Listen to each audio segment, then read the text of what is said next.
So for several years, I would take our church youth group on missions trips to the country of Estonia. One year we thought it'd be a great finish to the week to have a late night dance party, so we pumped the music and the room was quickly hopping with students dancing around. And after about 20 minutes, someone shouts out, "Quick, hide, here comes the police." I look out the window and sure enough, I see police cars outside and I see police walking to the front doors of the school.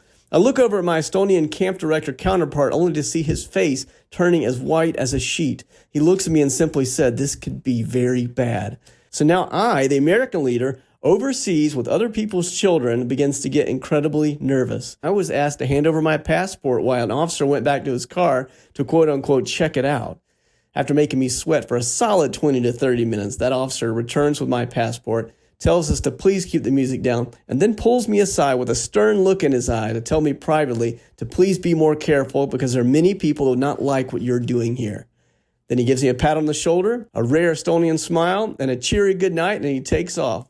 Man, I think for sure I aged at least 15 years that night. Damn, I'm glad I didn't peak in high school, 'cause my best days will be in the past.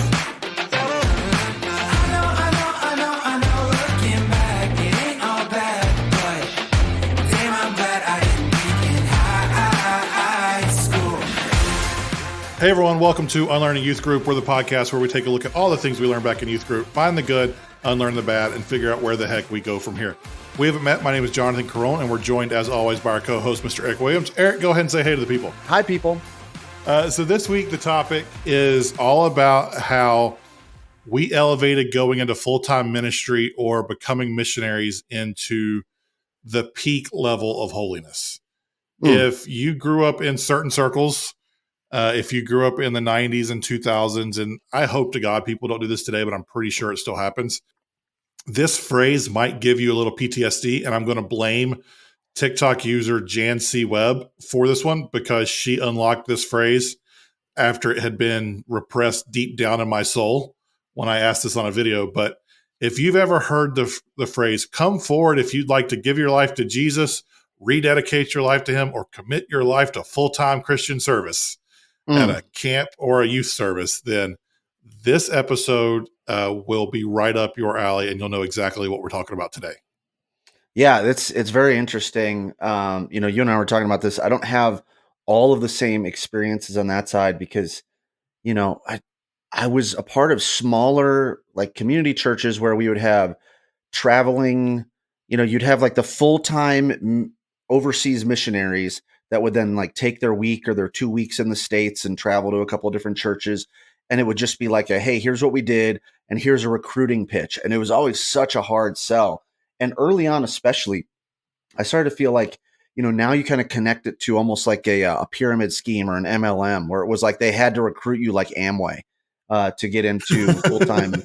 I mean, I don't know, like who's going to be your downline? And this was going to be your full-time missionary work, But as far as the other side goes, getting into full-time vocational ministry, that was something huge because we developed this like leadership first mindset. So maybe some of you have this experience where your church hosted the Global Leadership Summit or some other thing like that every year. Like that was the Willow Creek, Bill Hybels deal. I mean, we were adamant trying to get as many people to that thing as possible. As many, secular business owners and stuff, obviously for the business side, but also because then that was a good conversation on the side to talk to people about how God wants to use them in the church or in other sort of Christian ministry as a job type of deal. Yeah, for some reason, we set up vocational ministry as an idol. We made people think that the super Christians, if you were a special level of Christian, that's when you went into full-time ministry or became a missionary or something along that line. And we inadvertently, I'm saying inadvertently giving the positive thoughts because I want to give the benefit of the doubt, but we inadvertently confirmed the myth to people that church was responsible for ministry and that telling people about Jesus was what the super Christians who God called to ministry were, not for your everyday normal believer. Yeah. And I think about all the different ways that plays itself out. Like you said, we're hoping for the best here for people's intentions, but even unintentionally, I saw it with the college age students that served. And you might have experienced this at Liberty too, but it's like, it seemed like every guy who who was even like close to wanting to do ministry at some point had some calling to plant a church or had some calling to be a pastor and wanted to marry a woman who was either going to be a worship leader or the kids ministry director. It was like they wanted to create not mega church families, but like mega pastoral Power church vocational. couples. Yeah, power church couple, exactly. And like I would see women, young women who would be like, I want to marry that guy. He's called to lead ministry or he's called to be a pastor. It's like that was some status of elevation that not only did the church encourage, but then we kind of did the same thing in our, I don't know, in what we found attractive in a potential spouse as well. This is probably a topic for its own show, maybe, but at Liberty, it was that thing. Like if you are a pastoral studies undergrad major or something like that as a dude, it opens you up to, for some reason, girls were more interested to you just because you were in that degree. Yeah. Girls that would say that they're not interested in dating or they're dating Jesus or one of the other Christian lines that season of singleness. Season of singleness. God's called me to be single right now. Yeah. All of those would go out the window if a guy came along that was going into ministry. And I never understood it. I never got it. Yeah, that would be the old line of like, hey, I'm pursuing Jesus right now. Then you find somebody who wants to be into pastoral studies. Well, I'm going to pursue him as he pursues Jesus. It's like, oh gosh. Yes. I don't get what it was about the idea of elevating that role. Yeah. It made us think that it was a super leader, a super Christian leader, all these things, that the desire to go into ministry, all of a sudden, any deficiency was put to the side because someone said they felt like they were called to be in the ministry. Yeah. And because we elevated it so high. Yep. And, oh, you're called to that? Well, let's put you on this track over here to get you going in that way. Yeah, exactly. And imagine how many issues that causes for people, because as the church, we would do that, whether intentionally or unintentionally. So we elevate some of these things, like, for example, one of the places I worked had an internship and an apprenticeship. And it was like, you basically went from leading in high school to like, if you didn't immediately go to college, we wanted you in the internship. And then if you were good as an intern, Unpaid? Yeah. Well, you had to raise your own support. So unpaid. Oh, yeah. of course you did. But that was it. It was like you had to raise your own support. And if you didn't raise a certain amount, that was a sign that, you know what, maybe you weren't cut out to be an intern. If you can't passionately speak about the calling that God has on your life to other people in a way that makes them want to invest in you and your leadership, then maybe that's a sign that you shouldn't be an intern. Right or wrong, it was just weird. And then if you advance to the apprenticeship for the next year, then you got a stipend, a very low stipend, but a stipend nonetheless. But then what happens is, if you're an intern and you didn't make the apprenticeship or you didn't get hired by the church afterwards, there was something wrong with you. And a lot of times former interns that didn't get hired, they were out of the church. It was like you just didn't have an opportunity for them because there was something wrong. You didn't make the cut. So you're not good enough for the highest, quote unquote, highest level of leadership in our church. Now you're not good enough at all. And you didn't make varsity, so there's no point in playing anymore. Exactly. And I don't know that was said out loud, but that was the experience that led to that kind of cultural feeling and phenomenon. But everybody wanted to be an intern. Everybody went, I'm going to be an intern. Either that or, we've got it in our notes here. It's either I want to be an intern or they go to some place like YWAM or, something else like that. In our notes, I just put YWAM. I didn't put what was good or bad about it. I just put YWAM because if you know YWAM, you know a story of some kid who raised money to go to YWAM because they thought they were going to be a missionary and change the world. And really, they just spent 9 months traveling on your money.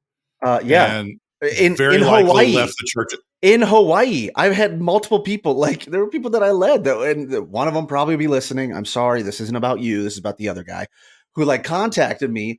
and said, "Hey, I want to talk to you about what God's doing in my life." And, and as soon as we started chatting about it, and it was like, "Yeah, I'm going to spend a couple months in Hawaii learning ministry." And I was like, "Okay, that's why you need to And then I'm raise going so to much travel money." Europe for 6 months Right. telling Yeah. people about Or then Jesus. I'm going to be in Australia for 6 months. And you're just like, "Oh, okay. All right, great. Awesome. Uh, Tell me when you can roll a frying pan or rip a phone book in half, and then I'll start giving you seeds." That's what were they? The power team, right? Is that what the thing was? The power team. Oh my goodness, the power team. Anyway, so Oh, YWAM, but 7th also grade, South Stokes High School gymnasium with a girl named gave your life Brittany. to Christ all over again, right? You saw some giant dude with catcher's mitts for hands just ripping that phone book apart, and you went, "Jesus is alive, man! Jesus is alive!" And you just anyway, okay. At the end of that power team message, they said, "Would you like to give your life to Jesus? Would you like to rededicate your life to him? Or would you like to commit your life to full-time service?" Oh, he brings Like, it back. He brings it back. Yeah, that's it it. was probably done at the end of that. All right. So All right, pause for editing bookmark cut point here. But then you also have the issue with things like YWAM, and this brought back to last week's discussion on the issue with Hillsong. Like, they brought up their Hillsong College and the NDAs you had to sign and all that sort of stuff because it was trying to get people fast tracked into ministry. But because of the already negative light set up, and then you put it into a powder keg of some of the deficiencies we already have with the church, and now you've got these young, vulnerable, college age, just post high school students that think the highest level of leadership or the super Christian, the superhero Christian status is being in full-time vocational ministry. And you set them up in environments where people are predators or preying on them as well. So not only do we create issues by spiritually saying, "Hey, if you're not in full-time ministry, then you're not a good enough Christian," but then also we've put people in a vulnerable spot because you are trusting in this future that you think God has for you, and there are potential abusers that are around to prey on your situation, all because of that power dynamic. well, and on the flip side of that, if you go into think about the 23-year-old kid who's being put into ministry, and I was that kid. One, Yeah, because I ran for ministry for the longest time. It's my grandfather was a pastor. I wanted nothing to do with full-time ministry because of what I'd seen there. But full-time ministry was elevated super high in my culture. Then I went to Liberty. I'm running from this idea of going into ministry. I finally accept it, and I go become an intern at a church, which was paid, not much, but it was a paid internship. And that's so nice. at this point, I'm now 23 with a seminary degree, and I'm ready to climb the ladder. Mm, And there was another guy at the church that got there the same day I did, who was the same age as I did. He had some ministry training, but didn't. I had a better degree than he did, and so in my mind, I'm going to climb this ladder over here super fast. We weren't competitors, but it was just lined up similar because of the timeline. yeah. I didn't realize that he was hired to become a pastor, Mm, whereas I was hired to be an intern, and yeah. so he was fast tracked. Yep. And so in my 23, 24-year-old mind, like, I'm apparently not doing something right because someone else my age is climbing the ministry ladder faster than I did. So Right. either Jesus doesn't love me as much, or he hasn't equipped me enough, or one of so many different other emotions that I've got there from a personal standpoint. Because if ministry is the highest goal and someone's doing it better than I am, then something's wrong with me. Yeah. And Yeah. that took years and years to unlearn. So there are all sorts of, you've got the leadership perspective of why this was bad. You've got the personal perspective of why this was bad for the people who ended up doing this. We haven't even gotten to the idea that, like, I had a conversation with a friend of mine who's a pastor last week who said he's actively telling his son not to go into ministry at a church because most churches are terrible to work for. Sure. This is a guy who leads churches, Right. but he's had enough experience to understand what his son will be walking into as a 20-something-year-old. So there's all that. But then the big picture focus, the big bad that I want to focus on this week is by setting up ministry, vocational ministry, as the highest form of your spiritual level, we basically said that the normal everyday ministry of the Christian wasn't as good Right. as someone who's being paid for it full time. Yep. And I think one of the reasons why we have gotten to a place where we are today in the church and in Christian life is because we abdicated the responsibility of the individual Christian to go and make disciples, and we gave it to the church. Yep. And so we've got years and decades of the church being the authority and being the people who do this. And we don't know how to have conversations with our friends and neighbors and coworkers about Jesus, because if we didn't go into ministry, we weren't taught how to do that. Yeah, you asked a question or you processed something on TikTok a while back now, at the point where this will release, where you asked about how do we decentralize some of this ministry stuff? How do we help Christians realize that, like, they don't need to like, Sunday isn't the only place where ministry happens, or church isn't the only place that ministry happens. And I think this is definitely it. It's a structure issue, which is probably, going to be a topic for the future. But because inadvertently most of our energy in church is put behind the weekly gathering, whether that's a Sunday, a Wednesday, a Saturday, Sunday, Wednesday, that is unintentionally creating this dependency. And so now you see, who is it at the biggest thing where everybody's gathering? Who are the people that are making this happen? The people on stage with the little microphones and the skinny jeans, so now not only is the church the source and the place and the one day a week, the gathering place for what is ministry and when God is moving, and like, people have to go into this place on Sunday in order for ministry to happen and life change to happen. But then second of all, the people that are facilitating it are the people with the staff lanyards on. They are the people with the microphones. And so you are setting it up systemically, whether you are intentionally doing this or not, to see church as being the source of where ministry happens, and to see the people on staff as the people that are making it happen, even though I don't even remember what the hours are. The other 6 days of the week are way more impactful and have many more opportunities for you to do ministry right in your own workplace, your own community. And I did this. I am guilty of this because I gave, I want to say, 2 different talks in student ministry about how we should invite our friends to Jesus, which is a great biblical point. We need to bring our friends to Jesus. But then I told students the way to do that is by bringing them to church, or I'm bringing them to youth group. Yep. And so it's because I was taught ministry is where that happens. Yep. Full-time vocational ministry, or the church is where they're going to learn about Jesus. I wasn't taught. And because it was also easier to tell 16-year-olds to bring their friends to church to meet Jesus instead of teaching them how to tell their friends about Jesus. Yeah. That's kind of what we did. And so this whole, we're off script at this point, just so you guys know. We're kind of like, who cares? This isn't where this isn't where I wanted to go with this episode, but it's where it's going. The fact that, yes, we elevated missionaries and ministers and all that to be the peak of Christianity and the peak of spirituality, but we did it at the detriment of showing believers that we're all called into full-time Christian service. Yeah.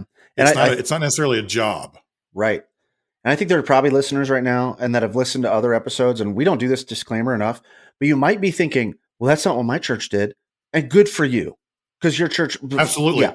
There are probably churches out there that are great. In fact, I'm working with a church right now that all they do is plant house churches, where all you're doing is you're worshiping as a group at church, and the central group sends out the teaching and everything else like that. But all the money stays in your own house church with your community, and you're serving throughout the week. Like, great. But I think you need to realize that the reason why you see some of these things that need to be unlearned from the Christian perspective, from the Western, basically Americanized Christian perspective, evangelical Christian perspective, is because this is pervasive. And so seeking this out and making sure that it doesn't catch root in your church and in your mentality is important too. I think so many people are walking away from that weekend experience or from the organized corporate church because of Yes, many of the bigger, probably more detrimental abuse type of issues, but also for this, because we've set an example for people that what you do during the week doesn't matter as much as what happens on the weekend. Your job, Jonathan, your job as a designer, as a marketing guy, as a web guy, is not as impactful for Jesus as the youth pastor at the local church. And I think not that needs to be a competition at all, but boy, it leads to us either not feeling like we're good enough, or if I show up on Sunday and I check the box, there we go. I've done my work for Christ. And neither of those are healthy long term. I think one of the things that is totally absent in the world of give your life to Christian service is a mountaintop that we should seek to climb is the role of the Christian in regular life, Yep. in the workplace, in the stay-at-home mom, in the teacher, Mhm. in all of these quote unquote secular jobs.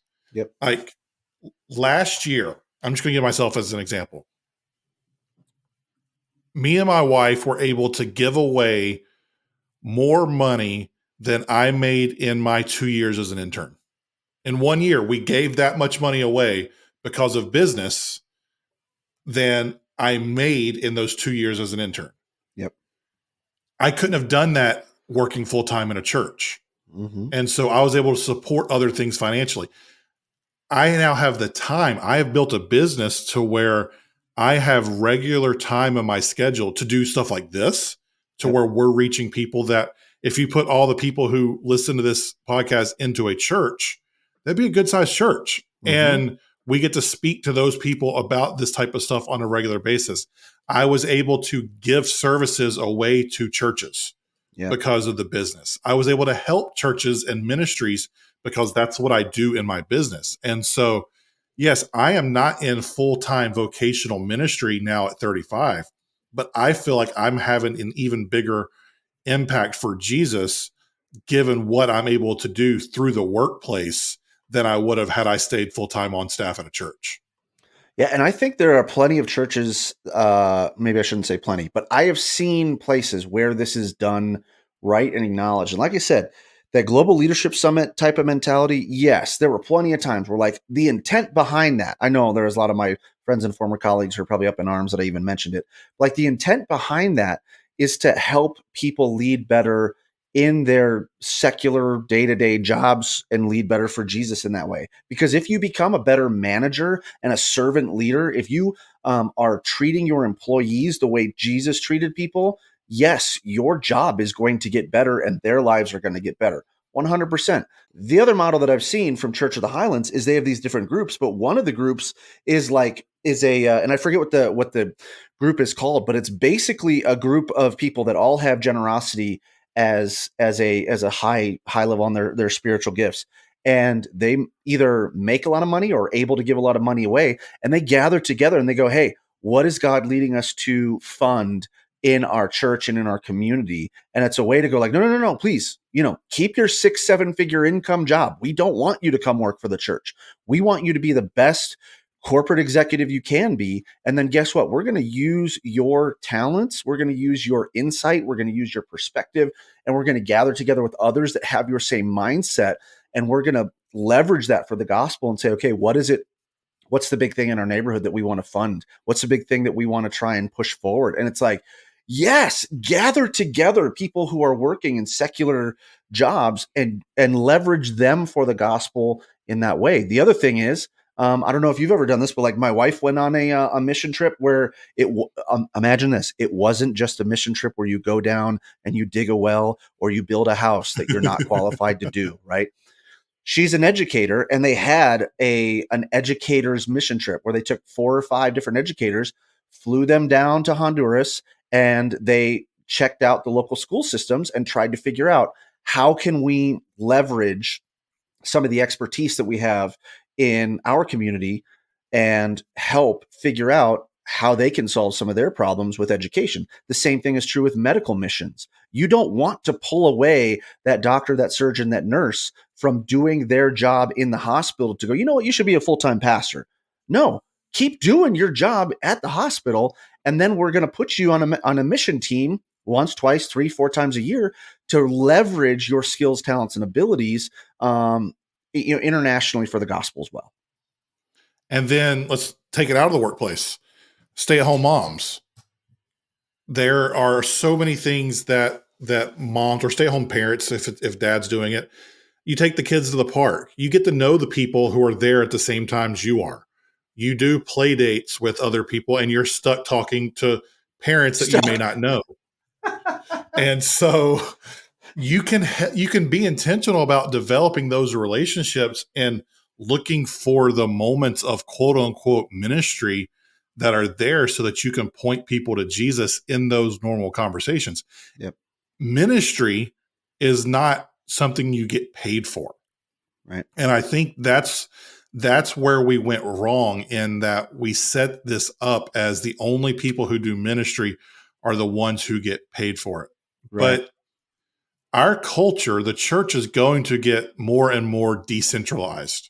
Mm-hmm. And the trust of the local church, local church has lost the benefit of the doubt at this point in most areas, or at least in culture at large, it has lost the benefit of the doubt. So people are going to be less and less inclined to come to church to hear about Jesus, but they're going to listen to you if they have a relationship with you. They're going to listen to you if they see that something in your life is different than everyone else around you. And it's in those moments that we look at the Great Commission. It's like, oh, so that's what that's about.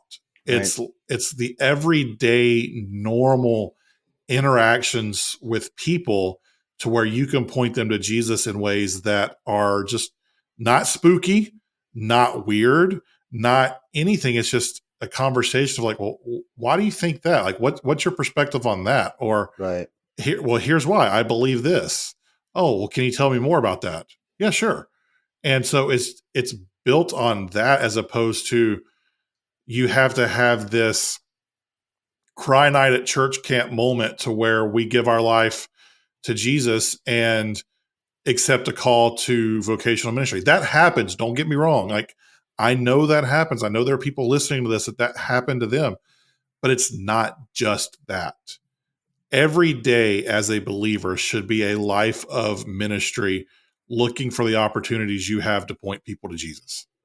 Yeah, exactly. And I think, so many people, you get manipulated, or you start hearing, whether it's Isaiah 6:8, and it's like, oh, whom shall I send? The Lord says, who's going to go for us? And I said, here I am, send me. And you think like, oh yeah, that's it. Or, you hear a sermon about how Jesus called fishermen to drop their nets, leave the job site and come and work in full-time ministry. He went to a tax collector, Matthew, and he said, stop working what you're doing and come with me. And like, we just get this incomplete view of what ministry looks like and what the gospel looks like, because we hear those things, we see those things, or we focus on those things, as opposed to like, how was that ministry actually done in the Bible?